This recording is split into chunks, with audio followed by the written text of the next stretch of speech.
Online for Authors, where I, Terry M. Brown, author of character-driven fiction and host of the podcast, introduce readers to characters they'd love to invite to lunch by interviewing authors, discussing their books, learning about the writing process, and even, on occasion, chatting live with a panel of authors to discuss topics relevant to both readers and writers. My guest today on the Online for Authors podcast is Gail Priest, author of the book Soul Dancing. Gail has a passion for women's fiction, but when she's not writing or teaching, she can be found reading or looking for birds and sea glass along the beaches and bays of the East Coast.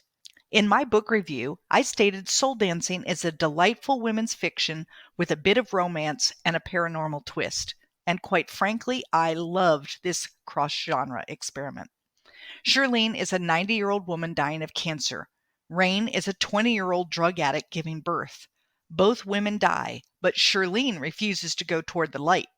However, she dwells long enough that she can't return to her old body, instead finding herself in labor and delivery in the final stages of labor.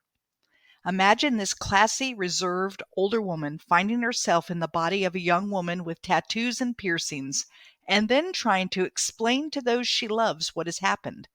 Throw in her husband's deathbed confession, romantic feelings toward Cameron, the uncle willing to raise his brother's baby, and an old friend who pushes Shirlene to take second chances. And you have an amazing novel that will make you shake your head, laugh, cry, and cheer for redemption. I couldn't put this award-winning book down, and I'm betting you won't be able to either.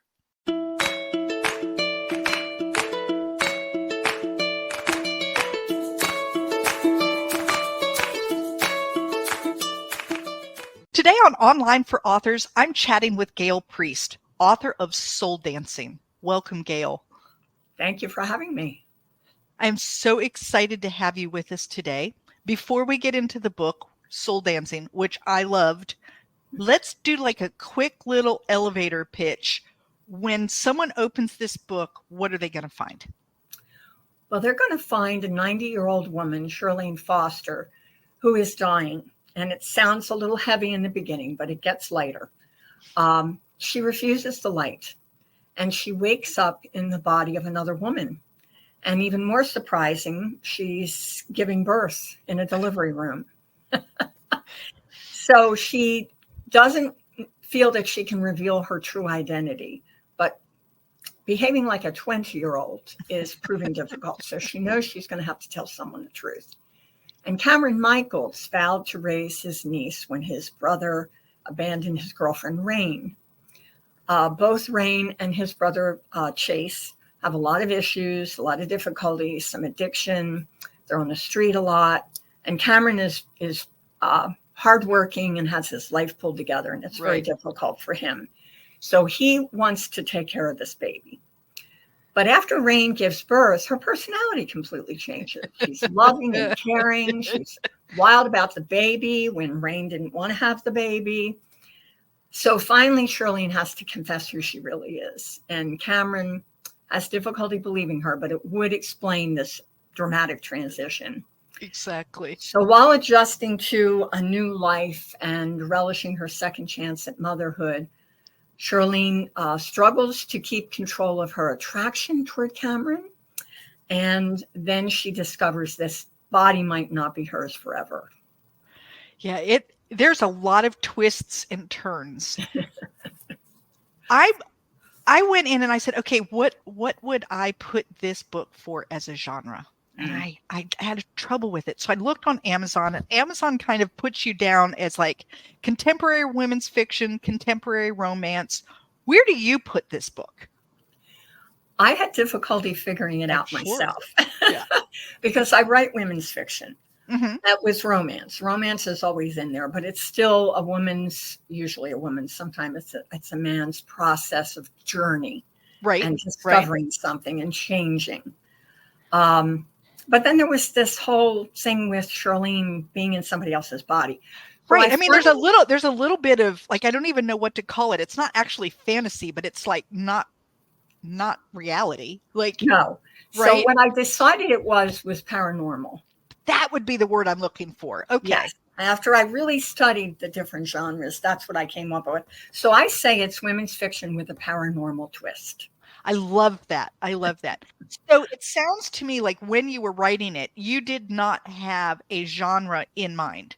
You wrote your story and then you had to figure out where to put it. Exactly. I mean, I knew, as I said, I knew I was writing women's fiction, but I didn't know where it would land. I thought, so now what's helping me so much is to say that it's cross genre. And I'm discovering that so many people actually love that. Well, and I saw that you won an award as a cross genre book, right? Yes, so, I did. Yeah. So I think Firebird that's Awards. Yeah, I think that's I love that idea. I don't like being pigeonholed. And so as an author, I have 3 books that they've classified into the historical fiction, none of which quite fits what true historical fiction authors feel is historical fiction. All of mine are also women's fiction. And I don't want to be seen as just any of those authors. I like to write like the story in my head. And then I like you say, okay, now, how do I fit this in? What am I going to give it?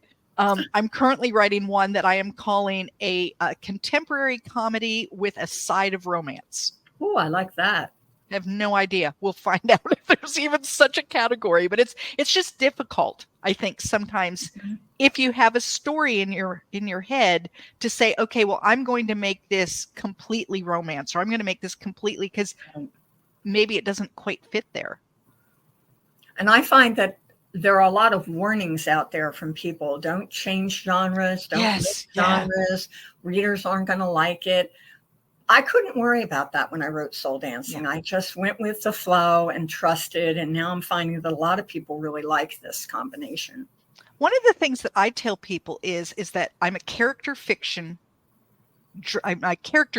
fiction author. And that if you enjoy a good character, then you'll want to read what I wrote regardless of where I've put it or how I've said it. And that's what I keep trying to tell people is I'm not historical fiction. I'm not contemporary fiction. I'm not just women's fiction. I love a good character. And my character has to go where my character has to go. I totally agree. I really listen to my characters. They guide me. I'm not always happy with where they're taking me. I feel too. There have been times where I'm like, oh. Right. And I won't give away any spoilers, but that mid-plot twist was not my idea. That was the character's idea. And I thought, well, no, this can't happen. But then it ended up being a huge gift. So I'm curious. It sounds to me like you're a pantser. I am. Yes, so am I. And I very much listen to my characters, and I've tried to steer them before, and then they refuse to play. And they just will not. They quit talking to me, and it's like they're waiting, like a patient parent saying, eventually you're going to get over this little rebellion, and when you do, then we'll get back to writing our story. That's great, Terry. That really is true. Yeah, I know. They guide me. They tell me where they're going. I have to let them do that. I have to listen to them and not try to control them. Exactly. So how did you kind of come up with this plot line? Like, there had to have been something that made you say, hey, I'm going to drop a 90-year-old in a 20-year-old's body. The idea came so many years ago, and I had other projects ahead of it. And then it got interrupted by another project that came to me that I honestly can't remember. Okay.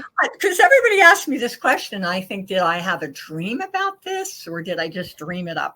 But I do remember sitting with my best friend in a garden, and I said, you won't believe this idea I came up with, but here it is. And she said, this is fantastic. And I went, okay, I'm going to go for it.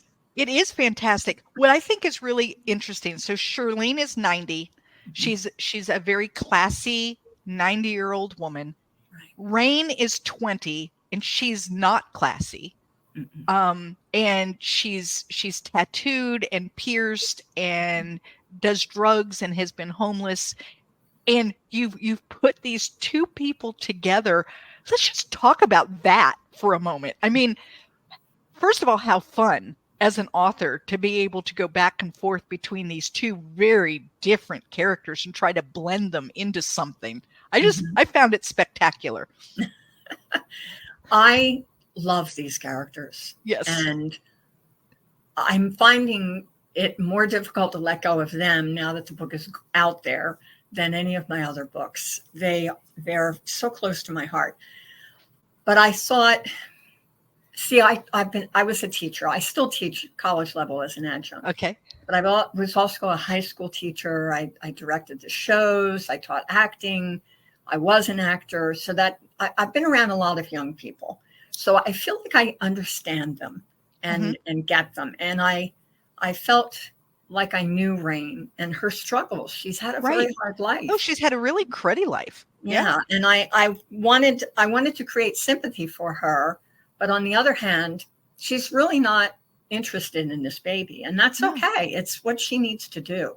But I don't want to be judgy about that. Right. And I thought if Shirlene ended up really having a battle with this body and this person, and it would be a great conflict, a great inner conflict. It really was. One of the pieces that I loved was when she first noticed her tattoos. Yeah. Okay. That was a fun scene to write. Oh, I can imagine, because I mean there was this total shock of recognizing, whoa, wait, what? I'm tattooed. And then the second piece that followed right in that is she found out that she had a belly button ring. Yeah. And she started wearing the belly button ring. And I thought, oh my gosh, can you imagine? Here's essentially a 90-year-old woman. Yes, she looks 20, but she's 90. She's had 90 years of life experience. And now she has somehow taken to this belly button ring. And I almost immediately wanted to go out and like dye my hair pink or do something very or get a tattoo. Wait a minute, I got to turn my arm properly. Or get a tattoo. There it is. There it is. Yeah. But I mean, I don't know. It just made me giggle. And there were a lot of things that made me giggle as she was like, oh my gosh. So I can imagine that was fun to think about what would it be like to be 90 and all of a sudden find yourself 20 again. And not in a body of your choosing. Right. Right. And a body that is different than yours. Yes. Not only in age, but physicality. Right. Rain is taller. She's got longer fingers. She has blonde hair. It's quite a change from Shirlene, who was more petite and struggled with her piano power. And now she's got these powerful hands and she's so excited. And they're not filled with arthritis, of course. Exactly. So she can play again. And it's so exciting for her to have that opportunity. She's a little scared to try because she doesn't know if Rain's body is going to cooperate, but she finds that she can get it to cooperate. I think that's the other thing that's interesting. Not only did she like change bodies completely, but the idea of being older and then getting a chance again at being younger with the knowledge that you have. Wouldn't that be wonderful? I mean, there are times where I think like, I wouldn't want to be 20 again. I wouldn't. No way. On the other hand, maybe I would if I knew what I know now and could go into it knowing what I know now. I would make different choices that maybe I wonder, would they be better or would I do the same kinds of dumb stuff? Like, who knows, right? I would hope to make better decisions. Yes, let's hope. Let's hope because you understand so much more about yourself and about life and who to trust, who not to trust, all of those things. All those things. And then the other thing that you brought in, which I found really interesting, is that when she inherited this body, she inherited everything about the body, not just the tattoos and the piercings, but the addictions. Mm-hmm. Yeah. Which I just found fascinating as well. Yes. And the fact that Shirlene had her own addictions really compounded the issue. Right. But it gave her information on how to cope with them because she had been through it. So that helped. But she's pretty upset about that she has to go through this again. Has to do it again. It's like I already conquered it once. Surface. It sort of surprises. It takes her by surprise. And she's like, what the heck? Absolutely. So A person we've not really talked about yet is Cameron.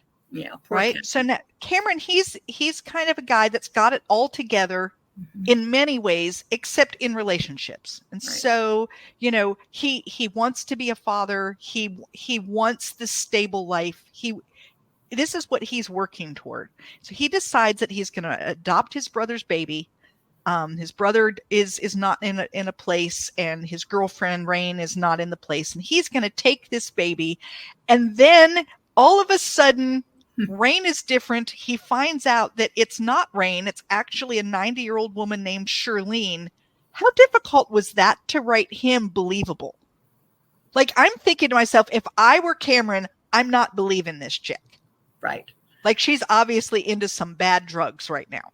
Right. And he does accuse her of, some warped joke.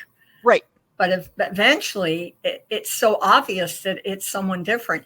And he senses it too. She moves differently. She talks differently. And Shirlene's struggling to try to sound like what she imagines Rain would sound like and do. But each time she says thank you or is kind. Or please. Cameron's like, what is going on here? Because Rain was really difficult. And he was kind of putting up with her. And as long as she stayed off the drugs and the alcohol, she could stay. But of course, he didn't think that would last very long. And instead, she's somebody else. So, because of my theater background, I don't think it was hard to imagine. Okay. I put myself in his shoes. I really do, with all of my characters. And I thought, how would he respond? How would he cope? And what's he going to do now when he starts finding her attractive? And that's the other thing I think about. Okay, so he finds her attractive, and it's obviously not the body, because he's been exposed to the body, so it's not that. And yet he knows that he's attracted to a 90-year-old woman, and he's certainly not 90. I mean, there has to be like all kinds of stuff going on in his head. There is tons of inner conflict. And all along, I knew that Shirlene's real husband, Stan, would be a pivotal character. Right. Because that's part of why she resists the light. She's enmeshed with him, has unresolved issues, loves him desperately as he loves her. And so she refuses the light. Well, now she can take care of him, which is a gift, because she's young and healthy, and she can get him through hospice and make his ending journey more comfortable and be at home and loving with him and deal with some of the things they've never dealt with. Well, here's Cameron. Well, what I discovered was that he wanted to be friends with Stan. And I loved it. So it caused more conflict with him, because he's falling in love with this man with the wife of this man who's dying, and cares for, has all this love of history in common. And so I put Cameron through his paces. That poor young man. I really make his life miserable. Well, and I feel sorry for him. Yeah, in some ways, it's kind of like, the poor guy. I mean, and we won't even get into later. There's even more. I mean, it just keeps going. But let's talk about Shirlene's husband, Stan. Okay. There is a point where he, very quickly we learn that he's going to die, and that, he's in hospice, and he does a deathbed confession to his wife. Yeah. Right. Mm-hmm. And I'm just curious what you think about deathbed confessions. Like, should people come clean, or should they just go to the grave with their secret and not burden the living with this thing that they've been carrying for however many years? It is a tough one. It is. It really, really is. And I think under some circumstances, it's better to just not bring it up and let it be a peaceful ending and not burden somebody.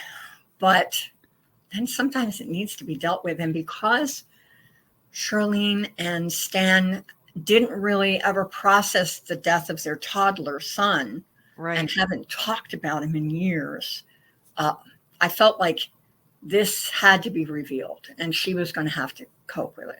She was going to have to cope.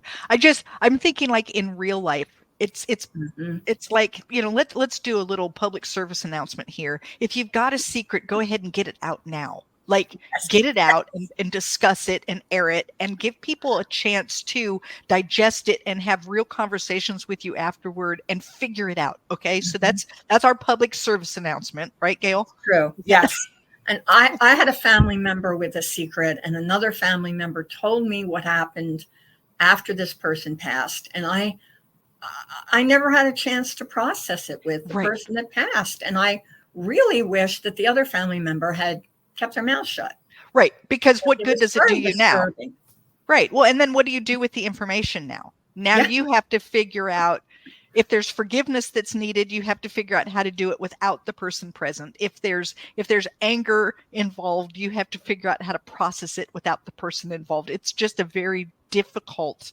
Yes. It's a very difficult thing. I found that interesting. So this is not your first book. No.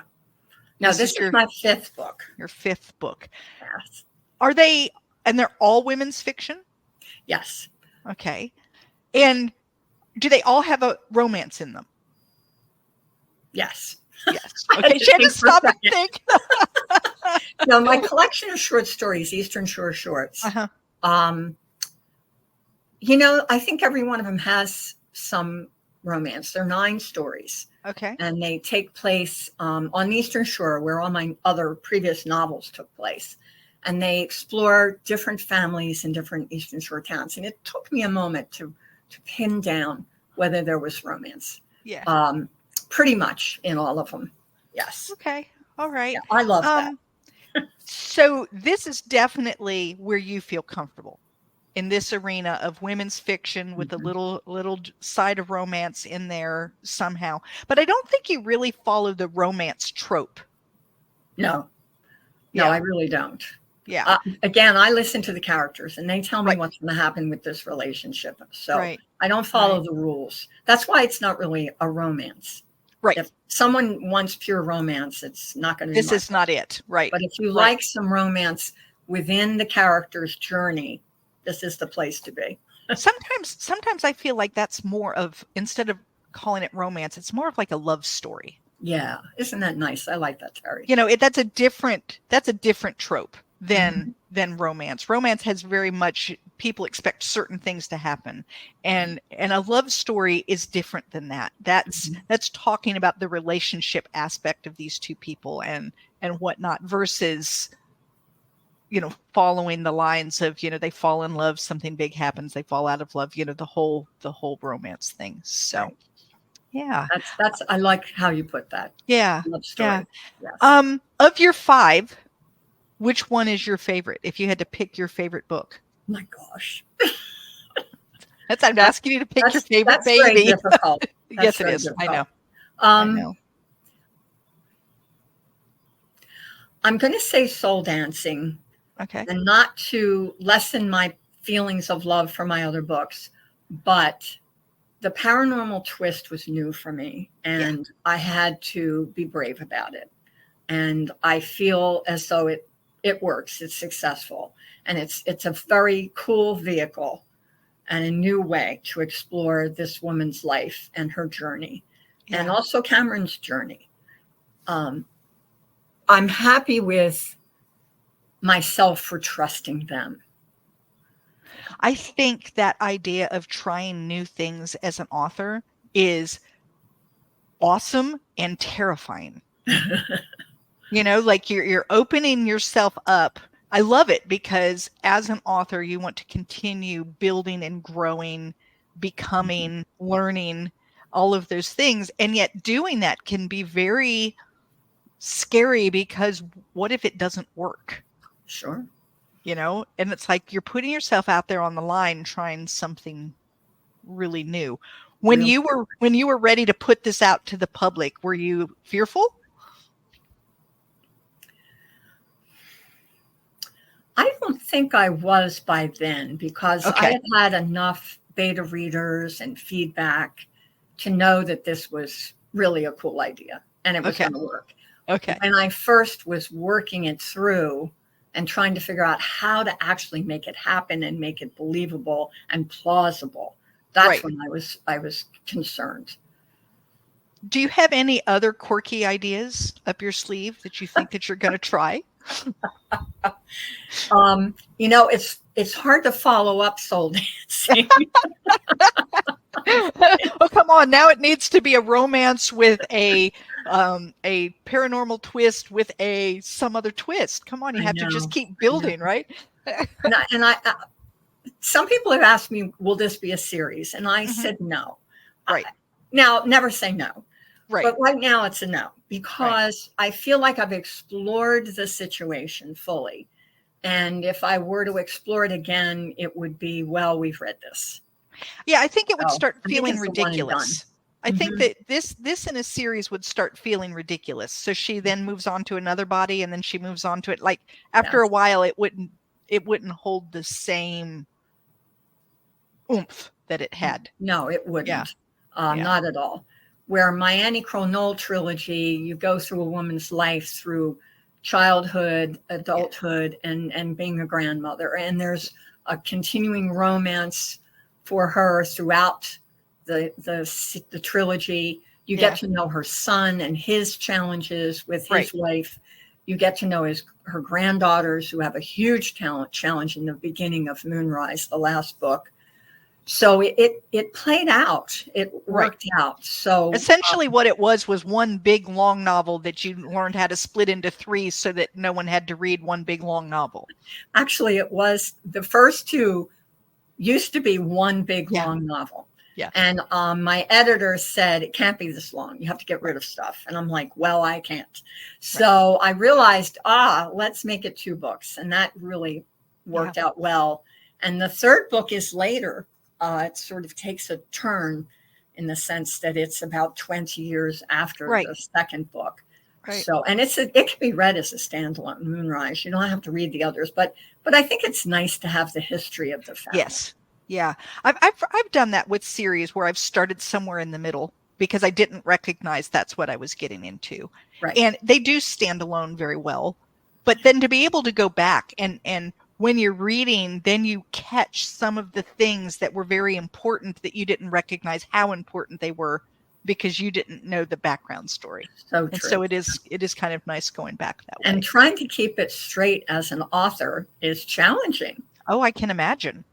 You have to remember what happened when and how it played out, and if you're going to reference again, and what was that character's name in that earlier book. Right.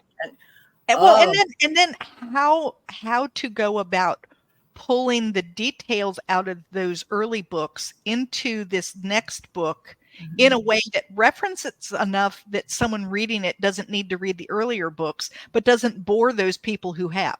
That is a tricky deal. Yeah. I've not yet attempted a series. So I look at that and I think, whew, that's a lot. That's a little tightrope that you have to walk. It's a great challenge. Yeah. Yeah. It's fun. What do you like to write?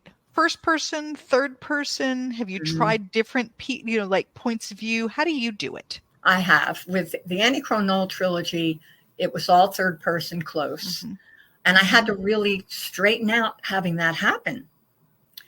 I caught myself, not really staying in the correct character's head. Right. So then I thought, well, let me try first person because I don't have to worry about it. And being a theater person, speaking from the character's point of view is so much easier for me. So that's what I did with Soul Dancing. Soul Dancing. I've got to think with S titles here. Now that I'm thinking about it. And then when I was approached by a publisher to write Eastern Shore shorts for them, I mixed it up. Some stories are first person, some are third person close. And my new, it's actually a romance, but I don't follow the trope completely. Okay. I have a novelette coming out in the fall that's a holiday romance. Okay. And it takes place in my hometown called A Collingswood Christmas. And it's first person. Okay. I have the two main characters, the romantic leads. You hear each of their stories and how it happens for them. And I love that. I feel, because I was an actor for years, that I can get into the character and imagine kind of playing them, if you will. Yeah. Yes. Well, that's really good advice for me because my books so far have been third person, and I write from multiple points of view. And so I take each person and we see different chapters are their point of view. And this one that I'm currently writing is first person. She's the only point of view. So all other characters, you have to learn through her. Right. That's how it has been one heck of a challenge. I have decided I must think in third person or something, because writing third person comes so naturally to me. Oh, good. And I'll be writing this new one and I'll look and I'll think, shoot, I've done it again. And I have to go back and change it up because I'm in third person past tense and I need to be in first person present, and I've done it again, you know, and it's been this book needs to be first person present. It needs to be. I know that. I asked why? I think it's because it's contemporary and I feel like I'm this character. I feel like what's going on with her just needs to be known now, not something in the past. I can't explain it. I just knew this is what it needed. In fact, I tried writing it in third and then compared like the first chapter both ways. And it was like, yeah, it's definitely, it's a first person. It's what it needs. But it has been a challenge for me, a real challenge. And I like that idea of thinking about acting. Because although I've never been an actor, I think that I understand that idea of like, it's me projecting, like, what would I do? And I'm going to think about that as I continue writing. So thanks for the little tip. Oh, you're welcome. So you're writing so you've obviously written at this point your next one, which is the romance coming out October Christmas. 1st. Okay. What else is on your plate? Have you started something new? Well, I'm stuck. Okay.